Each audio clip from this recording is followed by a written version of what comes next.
Hello guys, welcome back. हर एक वो स्टूडेंट जो पढ़ाई कर रहा है, या तो वो टॉपर बनना चाहता है, या फिर एग्जाम में अच्छे मार्क्स लाना चाहता है, या फिर किसी कॉम्पिटिटिव एग्जाम को क्वालिफाई करना चाहता है। लेकिन ऐसा क्या करे कि वो भी टॉपर बन जाए, उसका भी सिलेक्शन हो जाए, वो भी अच्छा स्कोर कर पाए। आज के इस शानदार वीडियो में मैं आपको बताऊंगा कि आप कैसे टॉपर बन सकते हैं, और वो ऐसी कौन सी 5 चीजें हैं जो आपको एग्जाम के पहले करनी चाहिए। अगर आप ये 5 टेक्निक्स फॉलो करते हैं, मैं पूरी गारंटी देता हूं कि आपकी एग्जाम में अच्छा स्कोर होगा, आप टॉपर भी बन सकते हैं, और साथ ही साथ आप किसी एग्जाम को बहुत इजीली क्वालिफाई कर सकते हैं। देखिए, यहां पर जो टिप्स है, मैंने बहुत बढ़िया तरीके से उस टिप्स को एनालाइज किया। हमने कई सारे स्टूडेंट से बात की, स्पेशली उन स्टूडेंट से जो टॉपर हैं, जो एग्जाम में अच्छे मार्क्स लाते हैं। हमने उनसे पूछा कि भाई तुम टॉपर कैसे बन जाते हो, तुमने कैसे इतना बढ़िया स्कोर किया, ऐसा क्या किया कि आपके 100 में से 99 मार्क्स तक आ गए। तो उन्होंने कुछ टेक्निक्स हमसे शेयर की। वो साइंटिफिक टेक्निक्स, वो प्रैक्टिकल टेक्निक्स आप भी फॉलो कर सकते हैं, और अपने रूटीन में बदलाव करके, अपने पढ़ाई करने के तरीके में बदलाव करके, और आप मोटिवेटेड रह के, आप एक अच्छा फ्रेंड सर्कल बना के आप अपना स्कोर बेहतर बना सकते हैं। क्योंकि एट द एंड लोग ये नहीं देखते हैं कि आपने कैसे पढ़ाई की, लोग ये देखते हैं कि आपका रिजल्ट क्या है। दोस्तों, चलिए सबसे पहले इस बात को समझते हैं कि जो सिलेबस है ना, उस सिलेबस को हमें ब्रेक करना चाहिए। एक्चुअल में मान लीजिए कि हमें बहुत सारा पढ़ना है, हमें इतना सारा पढ़ना है क्योंकि हमारी पढ़ाई में अलग अलग सब्जेक्ट्स होते हैं। तो चाहे आप 10th का एग्जाम दे रहे हो, चाहे 12th का, चाहे नीट या आईआईटी के स्टूडेंट्स हैं, चाहे पीएससी यूपीएससी के स्टूडेंट्स हैं, आप किसी भी एग्जाम की तैयारी कर रहे हो, आपके लिए ये वीडियो एक कॉमन वीडियो है। आप इसलिए हर एक उस बच्चे के साथ ये वीडियो शेयर करना, हर एक उस कैंडिडेट के साथ ये वीडियो शेयर करना जो किसी परीक्षा की तैयारी कर रहा है और अच्छा रिजल्ट एक्सपेक्ट कर रहा है। ये वीडियो उसके काम का है, बहुत रिसर्च से बनाया है, मैंने कई सारे बच्चों से बात करके बनाया है। तो फटाफट लाइक करो, शेयर करो, और 5 बच्चों को शेयर कर दो। सबसे पहली बात यहां पर देखिए, break your syllabus into small task. होता क्या है, कई बार हम ना पढ़ना तो चाहते हैं, अंदर से मोटिवेटेड भी है, लेकिन शुरू कहां से करें यही समझ में नहीं आता है। जब हम अपनी बुक उठाते हैं, सिलेबस उठाते हैं, तो हमारे सामने पूरा ब्रह्मांड नजर आता है, गैलेक्सीज नजर आती है। हम कहां से शुरू करें भाई? तो हमें क्या करना है, सबसे पहला काम ये करना है कि हमें, अगर हमारे 5 सब्जेक्ट हैं, 10 सब्जेक्ट हैं, तो हमें पहले एक सब्जेक्ट उठाना है। एक सब्जेक्ट उठाने के बाद उस सब्जेक्ट के सिलेबस को ब्रेक कर देना है। मान लीजिए कि एक सब्जेक्ट जो है उसमें 10 चैप्टर हैं, तो उस 10 चैप्टर को हमें 2-2 चैप्टर में ब्रेक कर देना है। अब आपके पास 5 हिस्से हैं, अब एक एक हिस्से को आपको कवर अप करना है। तो यहां पर क्या लिखा है दोस्तों, divide your syllabus into smaller daily goals. सबसे पहले उठना है। अब आपने एक बुक के चैप्टर को 5 भागों में डिवाइड कर दिया, और 5 भागों में से फिर आपने दिन बनाया, और फिर उस दिन के रूटीन में से आप छोटे छोटे हिस्से बना दो कि मुझे सुबह 5 बजे उठना है, और 5 से 7 2 घंटे में ये पढ़ना है, फिर 2 घंटे में ये पढ़ना है, फिर 2 घंटे में ये पढ़ना है, फिर 2 घंटे में ये पढ़ना है, फिर इतना ब्रेक लेना है, इतना रेस्ट करना है, इतने बजे खाना खाना है। यानी कि आपके सिलेबस के अकॉर्डिंग आपका डे प्लान होना चाहिए, और इसको एग्जीक्यूट आपको कल से ही करना है।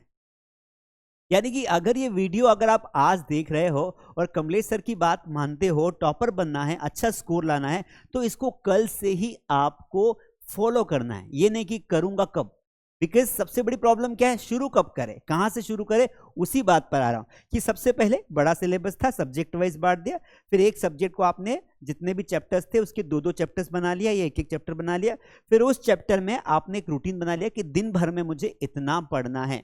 तो सबसे पहली बात, अपने सिलेबस को छोटे छोटे हिस्सों में बांटकर डेली टारगेट्स बना लो कि डेली मुझे इतना पढ़ना है, और 5 दिन में ये चैप्टर या ये 2 हिस्से मुझे खत्म करने हैं।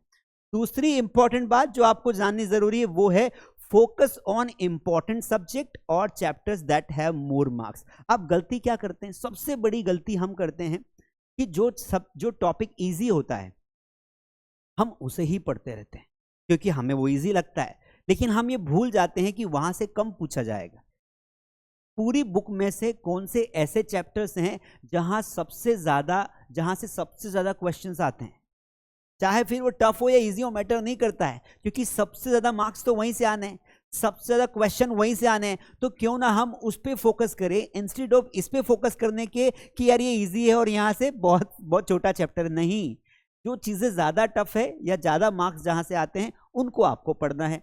Write down your daily goals on sticky notes. अब आपको पता है छोटे छोटे स्टिकी नोट्स आते हैं, आप किसी भी शॉप से खरीद लीजिए, येलो कलर के, ग्रीन कलर के, और जो आपकी स्टडी टेबल है वहां पर अपना डे वाइज स्टिकी नोट्स लगा दीजिए। सुबह 5 बजे उठना है या 6 बजे, जो भी आपका टाइम अकॉर्डिंग, अगर आप लेट से हो रहे तो लेट उठ सकते हैं। तो आपको सुबह उठना है, सबसे पहले ईश्वर को थैंक यू बोलना है, थैंक यू गॉड कि आज का मेरा दिन अच्छा हो, है ना। अगर आपके पेरेंट्स अगर आसपास है तो पेरेंट्स के चरण स्पर्श करिए। उसके बाद आपको अपने डेली गोल्स सेट कर लेना है आपको कि भाई मुझे 7 से 8 ये पढ़ना है, इतने बजे ये पढ़ना है, इतने बजे ये पढ़ना है, इतने बजे ये पढ़ना है, इतने बजे ब्रेक रहेगा। उस स्टिकी नोट्स पे टिक करते चले जाइए कि भाई मेरा ये काम हो गया, टारगेट अचीव्ड, मेरा ये काम हो गया, टारगेट अचीव्ड, मेरा ये काम हो गया, टारगेट अचीव्ड। समझ में आई बात? तो इस तरीके से आप अपने डेली गोल्स को सेट करके अपने सिलेबस को कवर अप कर सकते हैं। तो अगर आप कल से ये प्लान करते हैं तो आप कितना भी बड़ा सिलेबस हो, मैं गारंटी देता हूं यू विल धूम मचा दोगे भाई। आपका सिलेबस ऐसा लगेगा कि यार कितना बड़ा सिलेबस था लेकिन पता चल गया। समझ में आई बात? तो आपको चढ़ना पहाड़ है लेकिन एक दिन में पहाड़ नहीं चढ़ना है, आपको रोज थोड़ा थोड़ा चलना है और अपनी हेल्थ का ध्यान रखना है और चलते जाना है, आप ऑटोमेटिकली माउंट एवरेस्ट पे पहुंच जाओगे। तो syllabus is not the issue, बस प्लानिंग होनी चाहिए। अब दूसरी गलती हम कहाँ करते हैं, हमें वो ध्यान रखना है। और टॉपर्स क्या करते हैं, मैंने आपको बताया, टॉपर्स हमेशा सिलेबस को ब्रेक कर देते हैं और रेगुलर कंसिस्टेंसी मेंटेन करते हैं। दूसरा, टॉपर्स क्या करते हैं, they always focus on important topics. What does it mean? इसका मतलब होता है कि वो हमेशा ऐसे टॉपिक्स पर ज्यादा फोकस करते हैं जिनसे ज्यादा क्वेश्चंस आते हैं।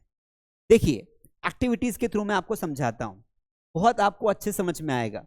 Spend your 80% your time on the 20% of the topics that are most important. यानी कि मान लीजिए कि आप 12 घंटे दिन में पढ़ाई करते हैं। अब 12 घंटे अगर आप पढ़ाई करते ओवरऑल, तो आपको 12 घंटे में से सबसे ज्यादा टाइम यानी कि 12 घंटे का मोस्ट ऑफ द हिस्सा यानी कि 8 या 10 घंटे उन टॉपिक्स को डेडिकेट करना है जहां से ज्यादा मार्क्स आ सकते हैं। समझ में आ गई बात? एंड अगर आपको लगता है, जैसे मान लीजिए कि भाई ये वाला हिस्सा है 20%, ठीक है, ये यहां से ज्यादा क्वेश्चंस आते हैं, यहां से ज्यादा मार्क्स आते हैं, तो आपका 80% हिस्सा कहां जाना चाहिए, यहां पर जाना चाहिए। होता क्या है, उल्टा हो जाए। अगर आप ऐसा करते हैं तो आप 80% तक रिजल्ट ला सकते हैं। बहुत सिंपल सी बात, यानी कि आपको क्या करना है, आपका 80% टॉप जो टाइम होता है ना, वहां पर फोकस रखना है जहां से क्वेश्चंस आते हैं। समझ में आ गई बात? जिस भी चैप्टर से, मान लो आपके 10 चैप्टर, आपके 8 चैप्टर्स हैं और 8 में से 2 या 3 चैप्टर्स ऐसे हैं जहां से सबसे ज्यादा क्वेश्चंस आते हैं, तो वहीं पर फोकस रखो। बाकी तो हो जाएगा कवर अप आगे पीछे करके, लेकिन ज्यादा तो यही से। तो यहां एक भी चीज मत छोड़ो जो आपको ना आए, यानी 80% टाइम इस पे लगा दो, फिर देखो मजा आ जाएगा। दूसरा, आपको high target high value topics, यानी कि ऐसे टॉपिक्स जिनकी वैल्यू ज्यादा है, जिनसे मार्क्स ज्यादा गेन कर सकते हैं, जिनको हम लोगों को डिफिकल्ट लगेंगे, लोग नहीं कर पाएंगे, लेकिन उन क्वेश्चंस को हम कर पाएंगे। टॉपर क्या करते हैं बेटा, 75% स्कोर तो कोई भी ले आता है। मजा तब आता है जब 75 से ऊपर आप 85 और 85 से ऊपर आप 95 स्कोर तक जाते हैं। तो दैट इज वाई 75 तक जाना आसान है, लेकिन 75 के बाद जो ऊपर जाते हैं वो केवल 10% लोग होते हैं 85 तक जाने वाले, और 85 से ऊपर जाने वाले केवल 5%, और 85 से ऊपर यानी कि 95 तक जाने वाले या 95 से ऊपर जाने वाले केवल 1 या 2% रहते हैं। तो हमको उन 1 या 2% में आना है, इसलिए हमें वो क्वेश्चंस भी स्टडी करने पड़ेंगे जो बाकी लोग नहीं कर पाएंगे, and that only the part will make you the topper of your class और ऑफ योर स्कूल और ऑफ योर स्टेट और ऑफ योर कंट्री। तो यही तो डिफरेंस है टॉपर में और नॉर्मल इंसान में, कि वो करता है जो बाकी बच्चे नहीं कर पाते हैं। Now let us move towards the next thing. Instead of just reading, quiz yourself on what you learn. Active recall beats passive reading. बात समझ में नहीं आई होगी, मैं फिर समझा। क्या सिंपल सी बात है कि instead of just reading, quiz yourself on what you learn, यानी कि बार बार रीड करने के बजाय कि बस किताब उठा ली, पढ़ रहे हैं, समझ में कुछ नहीं आ रहा है, दिमाग में कुछ नहीं घुस रहा है, लोगों को दिखाने के लिए पढ़ रहे हैं, मम्मी पापा को लग रहा है कि बहुत भयंकर पढ़ रहा है, लेकिन दिमाग में तो जा ही नहीं रहा है। इसलिए आप अपने आप से क्वेश्चन पूछें, कुछ क्विज में पार्टिसिपेट करें, कुछ ऐसे ऐप्स डाउनलोड करें जहां पर आपके सब्जेक्ट के टॉपिक्स आपसे पूछे जाते हैं। तो जैसे एमसीक्यू बेस्ड क्वेश्चंस करें, या फिर आप बार बार अपने आप से क्वेश्चंस करें, अपने पार्टनर को साथ में बिठा ले, किसी दोस्त को, और उसको बोल कि भाई तुम मुझसे क्वेश्चन पूछ और मैं तुझसे क्वेश्चन पूछूंगा। तो you should have a conversation vice versa and that will help you a lot, और ये आपके ब्रेन को बहुत स्ट्रांग आइडियाज देगा। और साथ में जब आप किसी के साथ कॉन्वर्सेशन करते हैं ना टॉपिक पर, वो टॉपिक आपको हमेशा याद रहता है। आपको बताऊं मैं एक बात, जब आप अपने दोस्त से बात करते हो, अपने फ्रेंड से बात करते हो, तो फ्रेंड से किसी कोई भी टॉपिक पर बात करते हो, टॉपिक आपको लंबे समय तक याद रहता है। क्यों? Because you are having conversation. तो इन द सेम वे आपको क्या करना है बेटा, आपको एक्टिव रिकॉल करना है, यानी कि जो भी आपने पढ़ा या तो उसे खुद से पूछो या फिर किसी दोस्त को बोलो कि तुम उससे पूछ, एंड दैट थ्रू आप रिकॉल कर पाओगे। आप उसे कभी नहीं भूलोगे, चाहे आप एग्जाम टाइम पे रिवीजन करो या ना करो। अगर आपको ये वीडियो अच्छा लग रहा हो, एक रिक्वेस्ट है, इसको लाइक करो, सब्सक्राइब करो, और कमेंट करके मुझे बताना कि आपका टारगेट क्या है, आप अपने एग्जाम में कितने परसेंटेज मार्क्स लाना चाहते हो। तो प्लीज राइट योर नेम और आप कहां से, और आपको आपका परसेंटेज क्या है, आज इस वीडियो के नीचे लिख के जाओ। और इस वीडियो को एग्जाम तक 2-3 बार देखना, ताकि बार बार आपको समझ में आ जाए कि सर ने कैसा बताया था पढ़ने के लिए। Now revise every day. अब सबसे बड़ी दिक्कत क्या है, हम पढ़ के निकल गए, हम पढ़ के निकल गए और हमने बाद में पीछे मुड़कर भी नहीं देखा। अरे भाई, मुड़कर देखना पड़ेगा। आपने जो पढ़ा आप भूल जाओगे। साइंस बोलता है कि अगर आप 21 डेज में किसी टॉपिक को रिवाइज नहीं करोगे तो आपकी भूलने की संभावनाएं ज्यादा है। इसलिए 21 डेज नहीं, आप जो भी पढ़ते हो सोने से पहले हल्का हल्का उसको रिवाइज करो। कैसे रिवाइज करना है, just look at here. Make revision a part of your daily routine. रोज एक हिस्सा बनाओ कि भाई मुझे सोने से पहले, मतलब मैं सुबह 5 से लेकर रात के 8 तक तो मैं पढ़ूंगा। पढ़ाई करने के बाद मैं मान लो 10 बजे सोता हूं, तो 10 बजे के पहले 1 घंटे पहले जितना भी पढ़ा उसको हल्का फुल्का रिवाइज करूंगा, ताकि मुझे रिमाइंड हो जाए कि मैंने क्या क्या पढ़ा। तो इसलिए ये आपके रूटीन का हिस्सा होना चाहिए रिवीजन। तो ऐसा नहीं कि हम पढ़ने में इतने मसरूफ हो गए, इतने ज्यादा पढ़ रहे हैं कि हमने पढ़ तो बहुत सारा लिया है, लेकिन इसका मतलब ये है कि खाना बहुत सारा खा लिया है और पचा ही नहीं पाया, डाइजेस्ट ही नहीं हो पाया, बीमार हो जाओगे। इसलिए जितना भी आप पढ़ रहे हैं, ये दिन है आपका, तो आप दिन का ये वाला हिस्सा आप ना इसमें पढ़ाई करो, लेकिन जो बचा हुआ हिस्सा है ना बेटा, ये वाला, इसमें रिवीजन करो, ये सारा रिवाइज कर लो। ठीक है, यहां पर देखिए, use the 3 rape rule for effective retention, review or your notes and 3 intervals after 1 hour, 1 day and 1 week। तो बहुत सिंपल सी बात है, आपको टेक्निक दे रहा हूं। आपको क्या करना है बेटा, रोज दिन में 1 घंटा रिवाइज करना है। आपको दिन में 1 घंटा रिवाइज करना है, और हफ्ते में आपको क्या करना है, जैसे दिन भर में 1 घंटा और हफ्ते में 1 दिन और महीने में 1 हफ्ता, इस तरीके का आपका रिविजन प्लान होना चाहिए 1 आवर। यानी कि आपको 1 महीने अगर पढ़ाई कर रहे हो तो 1 हफ्ता कम से कम रिविजन का आपका होना चाहिए, यानी कि 1/4 बोल रहा हूं, 1/4 कम से कम रिवीजन होना चाहिए, ताकि जो चीजें आपने पढ़ी वो पक्की हो जाए। इसके अलावा आप रिव्यू करो, आप जो भी आपने पढ़ा है आप उसे रिव्यू करो, यानी कि आप किसी को बोलो, आपके टीचर को बोलो, आपके फ्रेंड को बोलो कि देखो मैंने आज ये चैप्टर पढ़ा है, अब तू ना मुझे इस चैप्टर से कुछ भी पूछ ले भाई, मुझे आता है। तो आप रिव्यू लो, लोगों से रिव्यू लो, अपने दोस्त से रिव्यू लो, अपने पेरेंट्स से रिव्यू लो, अपने मम्मी पापा को बोलो कि मम्मी पापा ये चैप्टर मैंने पढ़ लिया है, अब इस चैप्टर में से आपको जो भी पूछना है मुझसे पूछ सकते हो, I will answer, and that will give you confidence. अगर आप आंसर दे पाए तो आप पक्के हो, अगर आप आंसर नहीं दे पाए तो आप फिर से एक बार रिवाइज करिए उसे, क्योंकि पक्का नहीं हुआ है। एग्जाम में यही तो होता है दोस्तों, हमें कई बार लगता है कि हमने बहुत कुछ पढ़ लिया है, लेकिन जब आप एग्जाम देने जाते हो वहां आपको याद नहीं आता है। याद इसीलिए नहीं आता है क्योंकि आपका प्रॉपर रिवीजन नहीं हुआ था और आपने प्रॉपर रिव्यू नहीं लिया था लोगों से। रिव्यू यानी कि ये कंफर्म करना कि आपने कितना पढ़ा और आपको कितना याद है, ये एक बहुत बड़ा मैटर है। दोस्तों आपको हमेशा एक बात ध्यान रखनी, क्योंकि किसी भी एग्जाम की तैयारी कर रहे हैं, IIT, NEET, 10th, 12th, anything, आपको दोस्तों स्ट्रेस होगा, एंजाइटी होगी, और ये जिंदगी का एक हिस्सा है ना। ये जो लोग बोलते ना कि भाई स्टे कूल, सबको पता है कि आसान है नहीं, चाहे देश का प्रधानमंत्री हो चाहे कोई भी व्यक्ति हो, सबको टेंशन थोड़ी बहुत तो होती है यार। इसलिए स्ट्रेस में आपको अपने आप को कम से कम रखना है। स्ट्रेस आएगा टेंशन आएगा, नेगेटिविटी आएगी, फ्रस्ट्रेशन आएगा, पर आपको कूल रहना है। तो आप क्या करेंगे बेटा, सबसे पहले अगर पॉसिबल हो थोड़ा बहुत 5-10 मिनट का योगा करिए, डीप ब्रीथ लीजिए, अपने दोस्तों से हल्की फुल्की बातें कीजिए, अपने पेरेंट्स के हमेशा कनेक्शन में रहिए, आपके टीचर्स के हमेशा कांटेक्ट में रहिए। कैसी भी सिचुएशन आ जाए, टेस्ट में कितने भी मार्क्स कम आ जाए, रिजल्ट कितना भी खराब हो, you have to always be in touch with your friends. यानी कि आप देखना टॉपर्स में ना एक क्वालिटी पाई जाती है, वो हमेशा कूल टाइप के रहते हैं, उनको देख के आपको लगेगा नहीं कि इतनी पढ़ाई करता होगा, क्योंकि उनका सीधा सा फंडा है, माइंड में जितना डिस्ट्रैक्शन कम होगा माइंड उतना एक्टिव होगा। फॉर एग्जाम्पल, एक बाल्टी है पानी की, अब वो पानी की बाल्टी पहले से ही भरी हुई है, उसमें पानी फुल भरा हुआ है, तो क्या आप उसमें पानी और डाल पाएंगे? नहीं डाल पाएंगे, क्योंकि पानी बाहर हो जाएगा। लेकिन अगर वो बाल्टी खाली है तो जितना भी पानी डालेंगे वो बाल्टी की कैपेसिटी तक वो पानी ले लेगी, क्योंकि बाल्टी खाली है।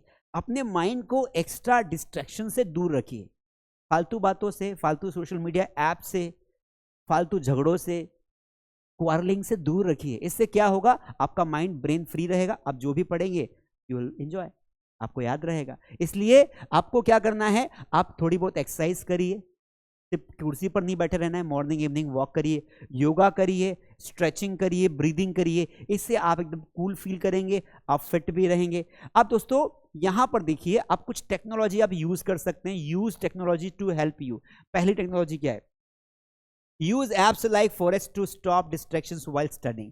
यानी कि आपको कुछ ऐसे एप्स यूज करना है बेटा जो आपके डिस्ट्रैक्शन को, क्योंकि दिक्कत कहाँ आती, पढ़ाई करने बैठते हैं, दोस्त का मैसेज आ गया और फिर हम उससे कॉन्वर्सेशन में लग जाते हैं और हमारा टाइम बर्बाद हो जाता है। या फिर हम कोई टॉपिक पढ़ रहे हैं तो हम टॉपिक में इतना घुस गए कि एक आधे घंटे का टारगेट था, 1 घंटा वीडियो देख लिया। What you have to do guys, आपको क्या करना है, आपको कुछ ऐसे एप्स यूज करना है जिससे आपको अलार्म बजता रहे कि भाई आपको आपका टाइम हो गया, इस टॉपिक को इतना ही वक्त देना है। But getting my point, watch YouTube videos to understand tough topics quickly. ये बहुत बढ़िया है, मैं खुद भी ये फॉलो करता हूँ। कि जब मैं पढ़ता था, तो मैं जब अपना MBA कर रहा था, तो जब मुझे कुछ टॉपिक्स जो समझाते थे कॉलेज में, अगर वो नहीं समझ में आते थे, तो मेरे पास एक बहुत दुनिया के बेस्ट टीचर्स थे जो यूट्यूब पे पाए जाते हैं। तो यूट्यूब से आप समझ सकते हैं। अब पता चले कि कोई टीचर आपको कुछ समझा रहा है, आपको समझ में नहीं आ रहा है और आप उसके भरोसे बैठे हुए हो, नहीं, डोंट डू दिस। यूट्यूब पे आपको कोई भी टॉपिक डालोगे, वहां पे 10 सजेशंस आ जाएंगे। जो टीचर आपको बेस्ट लगता है आप उसे फॉलो करके आप उसे आसानी से, बढ़िया तरीके से आप समझ सकते हैं। तो जो टफ टॉपिक्स है उन्हें यूट्यूब से कवर अप कर लीजिए, किसी का वेट नहीं करना है कि कोई मुझे आके समझाएगा। हम देखते ना, एक क्लास में 10 बच्चे हैं और 10 में से एक बच्चा अच्छा परफॉर्म कर रहा है, बाकी अच्छा परफॉर्म नहीं कर रहे हैं। पर भाई टीचर तो 10 बच्चों के लिए सेम है, टीचर सेम है, स्कूल सेम है, फिर भी कुछ बच्चे अच्छे कैसे हो जाते हैं? Because they practice extra things. वो एक्स्ट्रा किताबों से पढ़ते हैं, वो एक्स्ट्रा वीडियोस देखते हैं, एक्स्ट्रा एफर्ट लगाते हैं, और वो एक्स्ट्रा एफर्ट्स आपको लगाने। ठीक है गाइस, तो चलिए, success comes from small efforts repeated every day. बहुत सिंपल सा कोटेशन है कि सक्सेस होने के लिए, सक्सेसफुल होने के लिए, सफल होने के लिए आपको बहुत भयंकर मेहनत करने की जरूरत नहीं है। बस रोज आपको एक फिक्स रूटीन करना है, उस रूटीन को कई दिनों तक फॉलो करना है बिना किसी डिस्ट्रैक्शन से। Consistency plus discipline is equal to success. ये मैंने दिया है फॉर्मूला कि कंसिस्टेंसी यानी नियमितता प्लस अनुशासन, यानी कि रोज करना है और अनुशासन के साथ करना है, सफलता आपकी होगी। आप मुझे ये बताइए बेटा कि आपकी स्ट्रेटेजी क्या है? आपको कमेंट करना है ना? आपकी स्ट्रेटेजी क्या है? आपको अगर ये वीडियो अच्छा लगा हो तो मुझे कमेंट करके बताना। अगर आप इसके आगे भी कुछ टिप्स चाहते हो कि सर आगे कुछ और टिप्स बताएं, तो मैं वीकली आपके लिए, जब तक आपके एग्जाम्स नहीं हो जाते तब तक मैं आपके लिए वीडियोस लाता रहूँगा। तो I hope you enjoyed the video, आपको अच्छा लगा होगा, आपने एंजॉय किया होगा। ये वीडियो कैसा लगा कमेंट में ज़रूर बताना। आपका टारगेट क्या है, आप कितने परसेंटेज लाने वाले हैं, आप कौन सी एग्जाम क्वालिफाई करने वाले हैं, कमेंट करके ज़रूर बताना। I want one thing from you guys, अगर ये वीडियो अच्छा लगा हो तो अपने जितने भी फ्रेंड्स हैं, जितने दोस्त हैं, जितने बच्चे हैं, सब बच्चों को ये वीडियो शेयर करो, ताकि वो भी अपनी स्टडी को प्रॉपर प्लान कर पाएँ और अच्छे मार्क्स ला पाएँ और एग्जाम में बढ़िया रिजल्ट ला के सेटिस्फैक्शन ले पाए। Thank you so much guys, see you tomorrow in the next video. जय हिंद।